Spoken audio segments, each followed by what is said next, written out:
Year 1954 Leone ಫೆಸ್ಟಿಂಗರ್ ಅನ್ನೋ ಒಬ್ಬ psychologist ಒಂದು ಸೈಕಾಲಜಿಕಲ್ ಥಿಯರಿನ ಇಂಟ್ರೊಡ್ಯೂಸ್ ಮಾಡ್ತಾರೆ. ಅದೇ ಸೋಷಿಯಲ್ ಕಂಪ್ಯಾರಿಸನ್ ಥಿಯರಿ. ಅದರಲ್ಲಿ ಅವ್ರು ಹೇಳ್ತಾರೆ, humans constantly evaluate their own worth by comparing themselves to others ಅಂತ.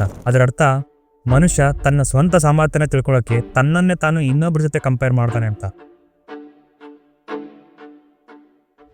ಕಂಪ್ಯಾರಿಸನ್ ಒಂದು ಮನುಷ್ಯನ ಸ್ವಾಭಾವಿಕ ಗುಣ, ಹ್ಯೂಮನ್ ನ್ಯಾಚುರಲ್ ಬಿಹೇವಿಯರ್. ಅದರಿಂದ ನಾವು ಬೆಳೆದು ಕೂಡ. ಆದರೆ ಕಂಪ್ಯಾರಿಸನ್ ಅನ್ನೋದು ಯಾವಾಗ ತಪ್ಪಾಗೋಕ್ಕೆ ಸ್ಟಾರ್ಟ್ ಆಗುತ್ತೋ ಅಲ್ಲಿಂದನೇ ನಮ್ಮ ಗ್ರೋತ್ ಸ್ಟಾಪ್ ಆಗಿ ನಮ್ಮ ಆತ್ಮವಿಶ್ವಾಸ ಕುಗ್ಗೋಕ್ಕೆ ಶುರುವಾಗುತ್ತೆ.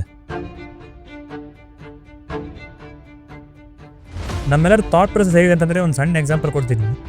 500 ರೂಪಾಯಿ ನೋಟಿಗೂ 5 ರೂಪಾಯಿ ಸೂಜಿದಾರಕ್ಕೂ ಏನು ವ್ಯತ್ಯಾಸ ಅಂತ ಕೇಳಿದ್ರೆ, 500 ರೂಪಾಯಿ ನೋಟಿಗೆ ಬೆಲೆ ಜಾಸ್ತಿ, 5 ರೂಪಾಯಿ ಸೂಜಿದಾರಕ್ಕೆ ಅಷ್ಟೊಂದು ಬೆಲೆನೇ ಇಲ್ಲ ಅಂತ ಯೋಚನೆ ಮಾಡೋಣ. ನಾವು ಒಂದು ಹರಿದೋಗಿರೋ ಬಟ್ಟೆ ಹೊಲಿಯೋಕ್ಕೆ ಅದೇ 5 ರೂಪಾಯಿ ಸೂಜಿದಾರದಿಂದ ಸಾಧ್ಯ, 500 ರೂಪಾಯಿ ನೋಟಿಂದ ಅಲ್ಲ ಅನ್ನೋದನ್ನು ಯೋಚನೆ ಮಾಡೋದಿಲ್ಲ.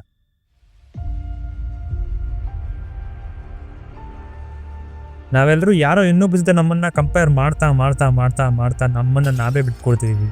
ನಮ್ಮ ಸಾಮರ್ಥ್ಯದ ಮೇಲೆ ನಾವೇ ಅನುಮಾನ ಪಡ್ತಿದ್ದೀವಿ. ನಾವು ಕಪ್ಪಗಿದ್ದೀವೋ, ಬೆಳ್ಳಗಿದ್ದೀವೋ, ಕುಳ್ಳುಕ್ಕಿದ್ದೀವೋ, ಎತ್ತರ ಇದ್ದೀವೋ, ದಪ್ಪ ಇದ್ದೀವೋ, ತೆಳ್ಳಗಿದ್ದೀವೋ, ಇದು ಯಾವುದು ನಾವು ಕಂಡಂಥ ಕನಸಿಗೆ, ನಮ್ಮ ಗುರಿಗೆ, ನಮ್ಮ ಸಕ್ಸಸ್ಸಿಗೆ ಮ್ಯಾಟ್ರೇ ಆಗೋದಿಲ್ಲ. ಕಂಪ್ಯಾರಿಸನ್ ನಿಲ್ಲಿಸಿ, ನಮ್ಮ ಸಾಮರ್ಥ್ಯನ ನಾವೇ ಕೊಲೆ ಮಾಡ್ತಿರೋದನ್ನು ನಿಲ್ಲಿಸಿ. ನಾವು 500 ರೂಪಾಯಿ ನೋಟ್ ಆಗಿದ್ದೀವೋ, 5 ರೂಪಾಯಿ ಸೂಜಿದಾರ ಆಗಿದ್ದೀವೋ ಗೊತ್ತಿಲ್ಲ, ಆದರೆ ನಮಗೂ ನಮ್ಮದೇ ಆದಂಥ ಒಂದು ಸಾಮರ್ಥ್ಯ ಇದೆ, ನಮಗೂ ನಮ್ಮದೇ ಆದಂಥ ಒಂದು ಶಕ್ತಿ ಇದೆ, ನಮಗೂ ನಮ್ಮದೇ ಆದಂಥ ಒಂದು ಬೆಲೆ ಇದನ್ನು ನಾವು ಮರಿಬೇಡಿ. ಕಂಪೇರ್ ಮಾಡೋಣ, ನಮ್ಮ ನೆನ್ನೆಗಿಂತ ಇವತ್ತು ಎಷ್ಟು ಬೆಟರ್ ಆಗಿದ್ದೀವಿ ಅಂತ, ಇವತ್ತಿಗಿಂತ ನಾಳೆ ಎಷ್ಟು ಬೆಟರ್ ಆಗಿರ್ತೀವಿ ಅಂತ. ನಾವು ಯಾರಾಗಬೇಕು ಅನ್ನೋದನ್ನು ಜಗತ್ತು ನಿರ್ಧಾರ ಮಾಡೋದು ಬೇಡ, ನಾವು ಯಾರಾಗಬೇಕು ಅನ್ನೋದನ್ನು ನಾವೇ ನಿರ್ಧಾರ ಮಾಡೋಣ.